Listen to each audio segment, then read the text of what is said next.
J'achetai donc le Firecrest ainsi que je l'ai dit plus haut dans un port anglais, et je conduisis mon bateau immédiatement au sud de la France, quittant l'Angleterre au moment où Shackleton partait pour son dernier voyage. Mon bateau supporta fort bien les tempêtes terribles du golfe de Gascogne. Dès lors, je ne pouvais concevoir une tempête capable d'arrêter le Firecrest. Pendant plus d'une année, je fis de nombreuses croisières au sud de la France, ayant pour tout équipage un mousse anglais.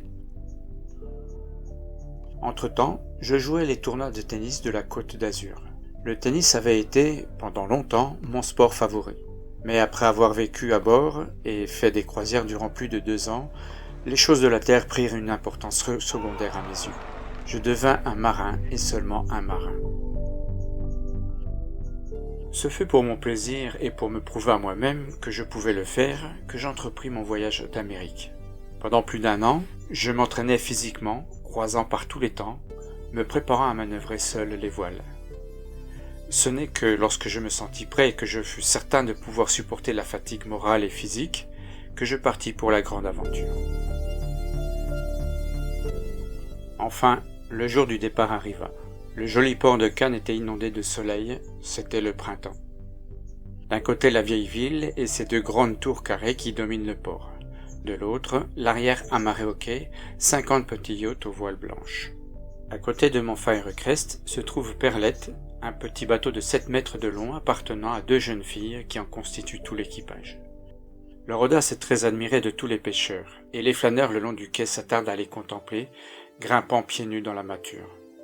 Un peu plus loin, le Lavingro, un ketch de 120 tonneaux, se prépare à faire voile pour Gibraltar. C'est également ma première étape. J'ai bien peu de chance de battre un bateau 10 fois plus grand que le mien et dont l'équipage compte 7 hommes, mais je ne veux pas être battu au départ. Je réussis à lever l'ancre le premier et à prendre le vent, toute voile dehors. Le vent s'élève et il me faut amener la flèche avant de passer entre les môles. C'est de là que je fis mes derniers signes d'adieu aux 2 petites matelotes françaises et à l'équipage du yacht breton Eblis qui agitait leurs mouchoirs sur le quai. Hors du port, il vente encore plus fort. Il me faut changer de foc et prendre un ris dans ma grande voile, et cela rapidement, car j'aperçois maintenant le Lavingro qui quitte le port et me donne la chasse. Nous tirons des bordées contre un fort vent de boue, et, quoique moins vite, je peux serrer le vent de plus près. Nous nous élançons vers le large. Une fois sortis de la baie abritée, les vagues et le vent augmentent. Le Firecrest donne une forte bande, l'écume jaillit sur le pont et je suis trempé par les embruns, mais j'ai le cœur en joie. Et comme l'étrave du Firecrest fend les flots, je chante le refrain d'une complainte de pêcheurs bretons. La bonne sainte lui a répondu, il vente, c'est le vent de la mer qui nous tourmente. Le baromètre baisse et la terre disparaît derrière l'horizon.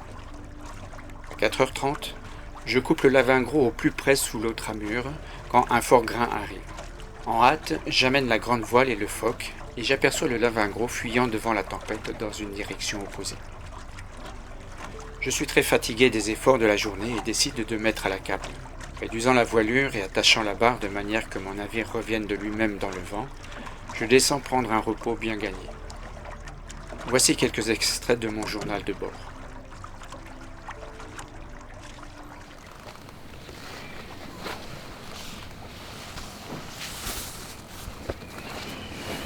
« 26 avril, 2 heures.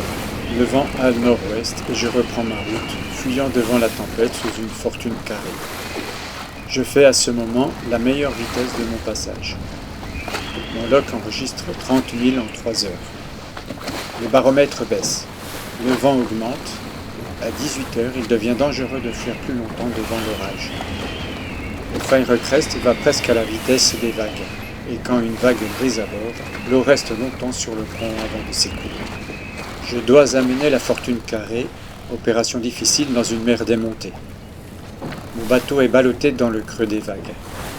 La fortune a été faite en toile trop lourde, et la manœuvre est si difficile que je décide de ne plus jamais utiliser cette voile.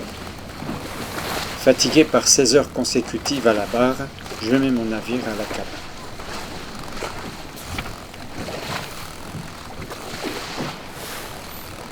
« 27 avril. Tempête continue. Vagues brisent à bord toute la nuit. Baromètre baisse encore.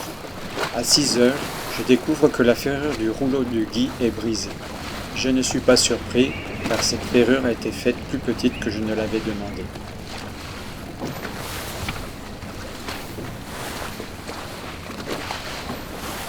« 28 avril, 4 heures. Reprends ma course. Vers midi, le vent tombe. Répare une balancine cassée. 16h40. Fort coup de Mistral m'oblige d'amener ma grande voile. En quelques minutes, une véritable tempête souffle et la mer est démontée. Mais à la cape et dort jusqu'à 7 heures le lendemain matin. Effroyablement secoué toute la nuit, vagues déferlant à bord tous les quarts d'heure.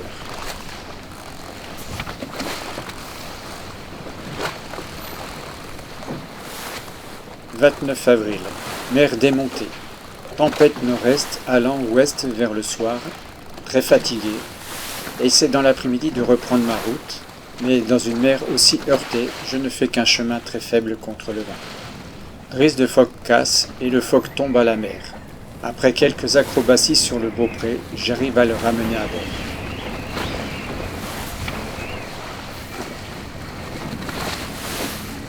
« 30 avril, fin de la tempête.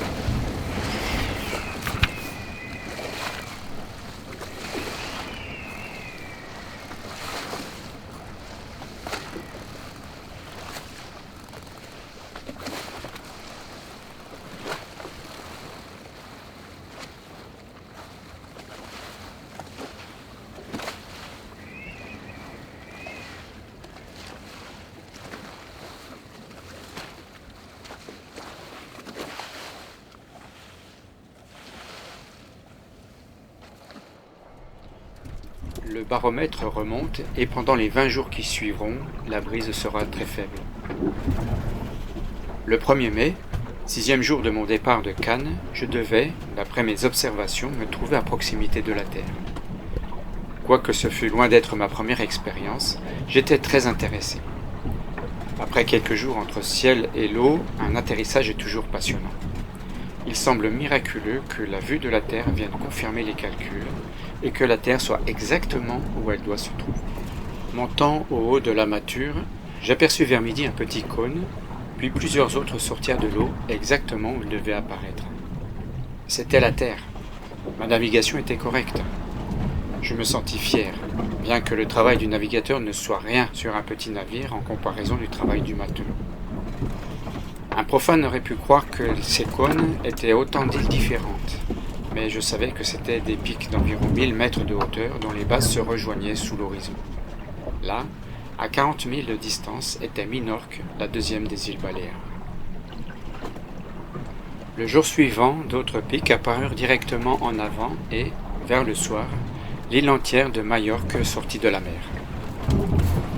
Le vent devint une brise très légère, et le lendemain je pus distinguer les toits et les maisons. Pendant quelques jours, je glissais le long de la rive nord de Majorque. Je me souviendrai toujours de la merveilleuse vision que j'eus un jour d'un petit estuaire entre les pics de 2000 mètres recouverts de neige.